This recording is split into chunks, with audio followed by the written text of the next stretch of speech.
नमस्कार दोस्तों। आइए सुनते हैं जर्मन लेखक फ्रेंच काफ्का द्वारा लिखी गई एक मुख्य कृति द मेटामॉर्फोसिस यानी कायांतरण। एक सुबह ग्रेगोर समसा जब बेचैनी भरे सपनों के बाद जागा तो उसने अपने आप को पलंग पर दानवकार कीड़े के रूप में पाया। वह अपनी कवच जैसी कठोर पीठ के बल लेटा था और जब उसने अपना सिर हल्के से उठाया तो उसके गुबंद जैसे भूरे पेट को देखा, जिस पर कड़े मेहराब जैसे टुकड़े लगे थे, जिन पर रजाई बमुश्किल ठहर पा रही थी और पूरी तरह नीचे गिरने वाली थी।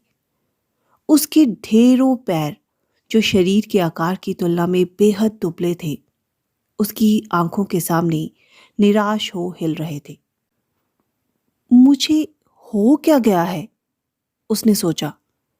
ये सपना तो था नहीं। उसका कमरा, किसी भी व्यक्ति का साधारण सा बेडरूम, हालांकि कुछ ज्यादा ही छोटा, 4 दीवारों से घिरा था। टेबल के ऊपर कपड़ों के सैंपल फैले थे। समसा एक व्यापारिक एजेंट यात्री है। वहीं कुछ समय पहले सचित्र पत्रिका में से काटी एक पिक्चर सुंदर से फ्रेम में लगी रखी थी।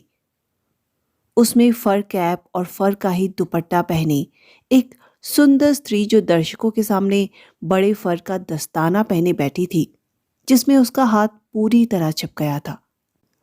ग्रेगोर की आंखें खिड़की की ओर घूमी, बादलों से भरे आकाश की ओर। कोई भी खिड़की पर पड़ती पानी की बूंदों को सुन सकता था। उदासी उस पर छा गई। इस सब बकवास को भूल क्यों ना कुछ देर और सोया जाए, उसने सोचा। लेकिन यह संभव था नहीं, क्योंकि उसकी आदत दाहिने करवट ले सोने की थी और अपनी वर्तमान स्थिति में करवट लेना उसके वश में था ही नहीं। पूरी ताकत लगाकर उसने दाहिनी ओर घूमना चाहा, लेकिन अपनी प्रत्येक कोशिश के बाद वे अपनी पीठ के बल हो गया। उसने कम से कम 100 बार कोशिश की, अपनी आंखें बंद कर संघर्ष करते पैरों को ना देखने की, और तभी रुका था जब उसे अपनी बगल में हल्का सा दर्द महसूस होने लगा। ऐसा दर्द जैसा उसने पहले कभी अनुभव ही नहीं किया था। हे भगवान, उसने सोचा, कितना थकान भरा काम मैंने चुना है। यात्रा यात्रा, रोज बरोज चलते रहना।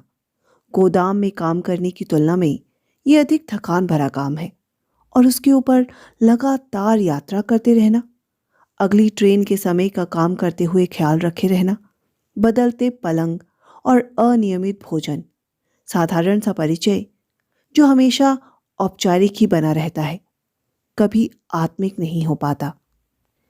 शैतान की गाज गिरे इन पर। उसे अपने पेट में हल्की सी खुजली महसूस हो रही थी, इसलिए धीरे से सिर उठाया ताकि आराम से सिर रख सके और खुजली की जगह को पहचान सके। वह स्थान बहुत से सफेद दागों से भरा था, जिनका कारण और स्वभाव उसे पता ही नहीं था। अभी उसने उस जगह को छुआ ही था कि उसने तुरंत अपना पैर पीछे खींच लिया, क्योंकि छूते ही पूरी देह एक ठंडी लहर से सिहर गई थी। सरक कर वह पहले जैसी स्थिति में लेट गया। जल्दी उठ जाने से उसने सोचा, आदमी कुछ ठगा सा महसूस करता है। आखिर एक आदमी को पूरी नींद की जरूरत भी तो होती है ना। दूसरे व्यापारी तो हरमों की औरतों की तरह रहते हैं। उदाहरण के लिए, एक सुबह जब मैं मिले ऑर्डरों को लिखने के लिए विचार से डाइनिंग हॉल में आया, तब वहां बैठे ब्रेकफास्ट कर रहे थे। इस तरह की कोई हरकत मैंने की होती तो मेरा चीफ मुझे उसी समय नौकरी से निकाल देता।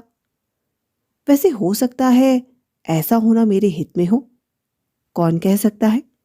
यदि मुझे माता पिता के कारण अपने हाथ को रोके रखने की मजबूरी न होती, तो मैंने बहुत पहले ही नौकरी छोड़ने का नोटिस दे दिया होता।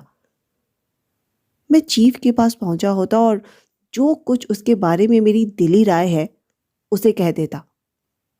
सुनकर वह अपनी डेस्क पर ही गिर पड़ा होता। अच्छा खासा अजीब सा तरीका है, डेस्क के ऊपर बैठकर नीचे बैठे अधीनस्थों से बात करने का, विशेषकर तब जब उन्हें बेहद पास बैठना पड़े, क्योंकि चीफ को कम सुनाई पड़ता है। बहरहाल आशा से आसमान टंगा है। बस एक बार मैं इतनी रकम बचा लूं कि मैं अपने माँ बाप को दिया उसका कर्ज भर चुका दूं। बस इसमें कम से कम 5 या 6 वर्ष तो लग ही जाएंगे। ये तो मैं करूंगा ही, और फिर मैं पूरी तरह बंधन मुक्त हो जाऊंगा। लेकिन फिलहाल तो मेरे लिए यही बेहतर होगा कि मैं उठ बैठूं, क्योंकि मेरी ट्रेन 5 बजे जाने वाली है। उसने बक्से पर रखी टिक टिक करती अलार्म घड़ी को देखा। हे भगवान, उसने सोचा, 6:30 बज चुके थे और घड़ी के हाथ चुपचाप चलते जा रहे थे। आधे घंटे से भी ज्यादा हो चुका है। 6:45 बजने वाले हैं। क्या अलार्म बजा ही नहीं था?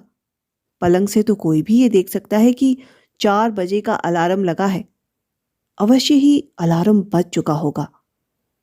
ऐसा ही हुआ होगा। लेकिन क्या उस कान फोड़ू आवाज के बीच सोए रहना संभव है?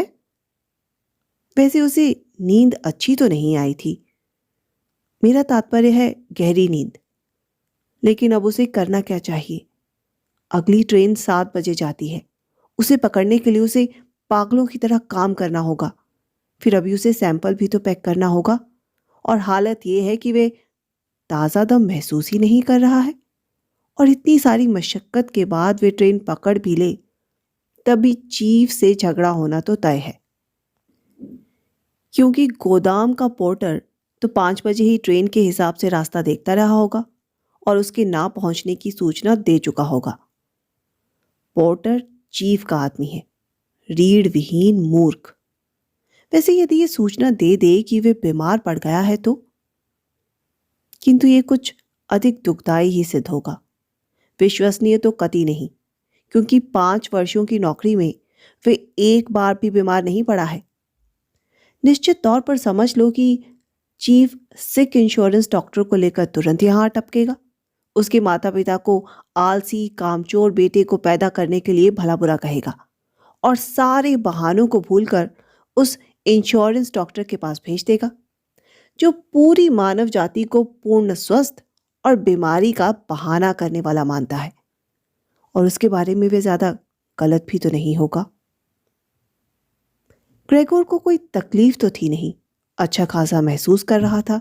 बस कुछ अलसाई नींद भर थी, जो लंबी नींद के बाद होती ही है। साथ ही उसे तेज भूख भी लग रही थी।